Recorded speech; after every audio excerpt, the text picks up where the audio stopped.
Equity is a bad thing. We as a society should reject equity. Now, equity, of course, is different than equality. Equality means equal opportunity. It means that there is no legal discrimination against you based on an immutable characteristic like race or sex. Equity is not equal opportunity. Equity is equal outcome. In order to achieve equal outcome, what do you have to do?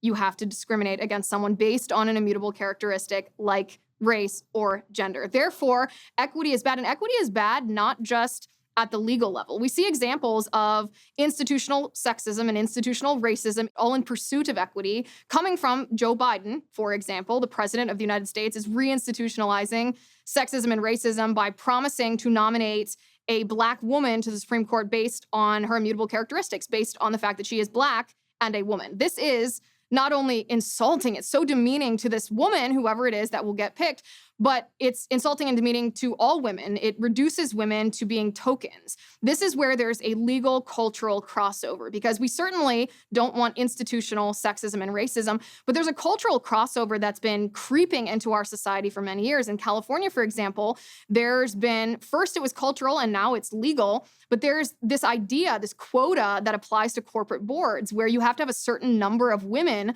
on a corporate board. And what happens when you have gender quotas or when you have race quotas is those individuals, take women, for example, women wonder, am I here because I deserve to be here? Am I here because I'm qualified? Or am I here because of my gender? Am I here because they need to fill their quota? Another example of this is on Hollywood films. So often these films are produced by men, but they have women sign on as producers, not because they want the women or need the women, not because the women actually do any work on the film, but just because they want it to look like there's a diversity of gender in their credits. This is equity. Equity is destructive. As a woman, I reject equity because I know that I don't need special treatment. I need equality. I need equality of opportunity. I don't need male politicians helping me succeed. I can succeed on my own merits. Equality is equal opportunity, and conservatives and Republicans and all people should support this. Equity is equal outcome. Equity is discrimination. Equity is racism. Equity is sexism. Equity is un-American, and we should reject it.